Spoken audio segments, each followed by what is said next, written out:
Las neuronas son las unidades funcionales básicas del sistema nervioso y generan señales eléctricas llamadas potenciales de acción, que les permiten transmitir información rápidamente a larga distancia. Hay millones de ellas en todo nuestro cuerpo. Se componen de un núcleo rodeado de estructuras en forma de estrella, llamadas dendritas, y de una larga prolongación que puede llegar a medir varias decenas de centímetros, llamado axón. Entre las neuronas, algunas tienen un papel en los movimientos, otras en la percepción de las sensaciones y otras pertenecen al sistema nervioso vegetativo, responsable de las funciones automáticas. ¿Qué tipos de neurona encontramos? 1. Motoneuronas. Las motoneuronas envían impulsos nerviosos a los músculos desde el SNC, permitiendo el movimiento y la coordinación muscular voluntaria, como también se encargan de los músculos lisos o viscerales, es decir, los responsables del latido del corazón o el movimiento intestinal. 2. Neuronas unipolares. Se encuentran sobre todo en los invertebrados. Tienen una sola prolongación que se utiliza tanto axón como dendrita en sus ramificaciones. No tienen dendritas en el soma. 3. Neuronas bipolares.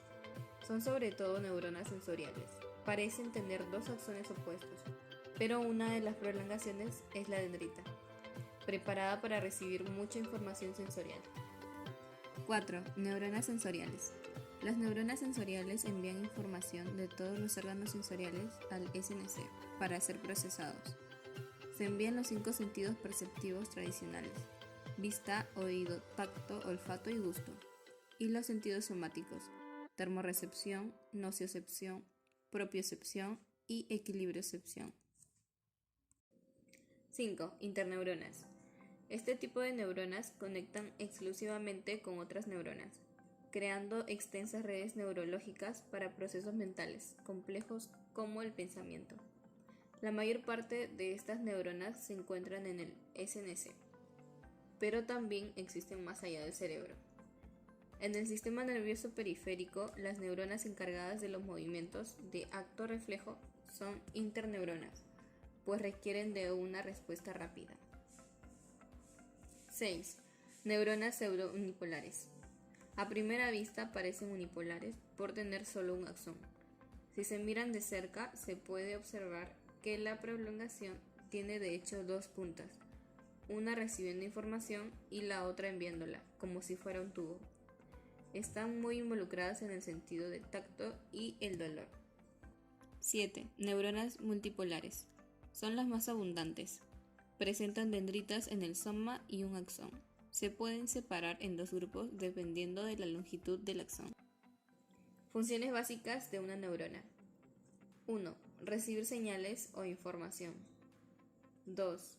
Integrar las señales recibidas para determinar si la información debe o no ser transmitida. 3. Comunicar señales a células blanco, músculos, glándulas u otras neuronas. Anatomía de una neurona.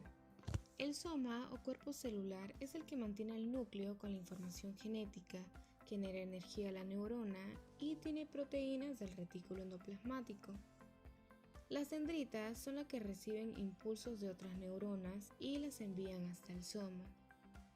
El nucleolo se ocupa de la producción y ensamblaje de los ribosomas de las células. El núcleo es el que controla la expresión genética y media en la replicación del ADN durante el ciclo celular. Los botones sinápticos se encuentran en la parte externa del axón, que se divide para producir una serie de terminales que forman una sinapsis.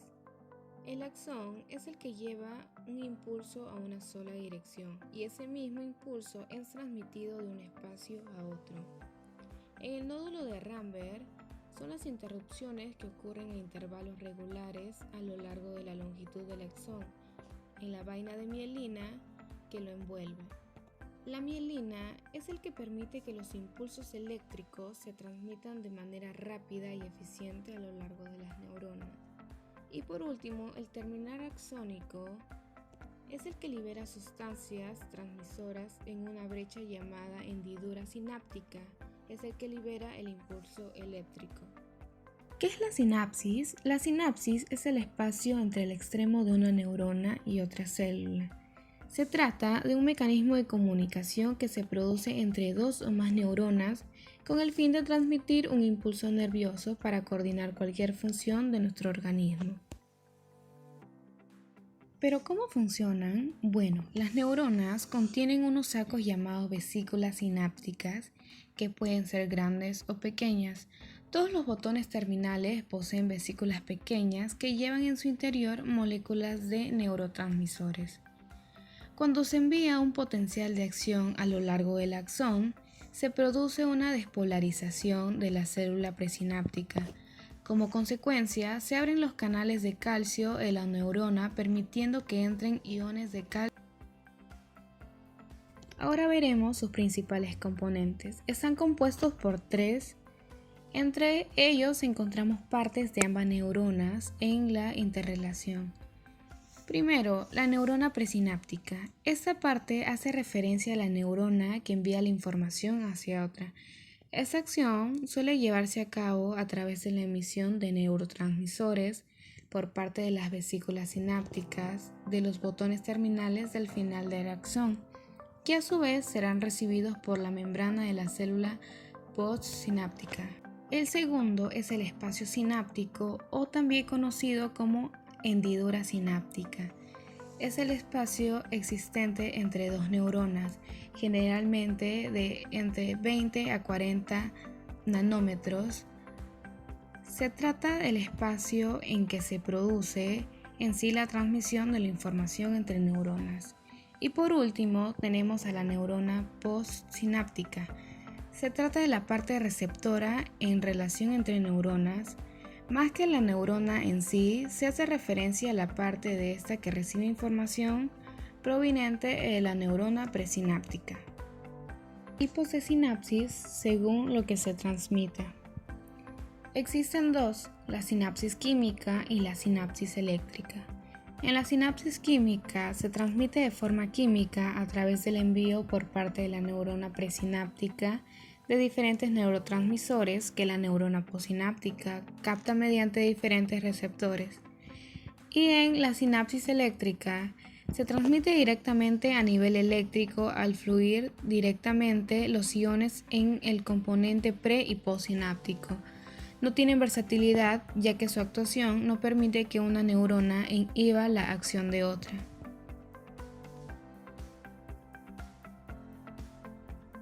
En tipos de sinapsis, según el efecto, existen dos, la sinapsis excitatoria y la sinapsis inhibitoria. En la sinapsis excitatoria, la transmisión de información tiene efectos excitatorios, facilitando que la neurona postsináptica realice un potencial de acción y se continúe la transmisión del mensaje al generar la despolarización de su membrana.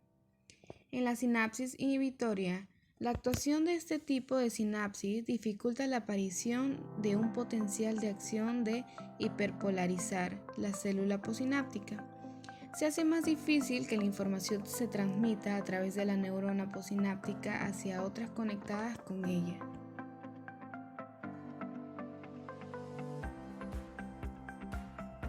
Según el lugar de conexión, la sinapsis axodendrítica es el tipo de conexión más frecuente y prototípico. La conexión sináptica se da entre el axón de la neurona presináptica y las dendritas de la neurona postsináptica. Generalmente tienen efectos excitatorios. En la sinapsis axomática, en este tipo de sinapsis, el axón de la neurona presináptica se conecta con el soma o núcleo de la postsináptica. Generalmente tienen efectos inhibitorios en la segunda. Y por último, en las sinapsis axoaxónicas, este tipo de conexión suele darse de manera que se ejercen efectos moduladores a la hora de que una neurona libere determinadas cantidades de neurotransmisor hacia otra. Se produce una conexión entre el axón de la neurona presináptica y la postsináptica. alterando la posibilidad de que ésta libere determinadas cantidades de neurotransmisores a una tercera con la que se conecta por otra vía.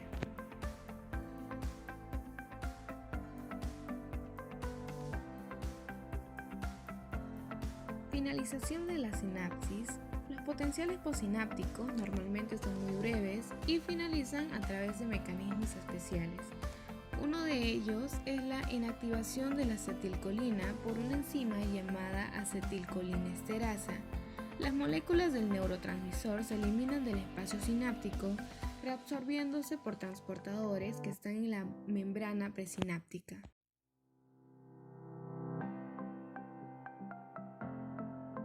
En sustancias liberadas en la sinapsis neuronal tenemos la serotonina, acetilcolina, dopamina, noradrenalina, neuromoduladores y por último las hormonas.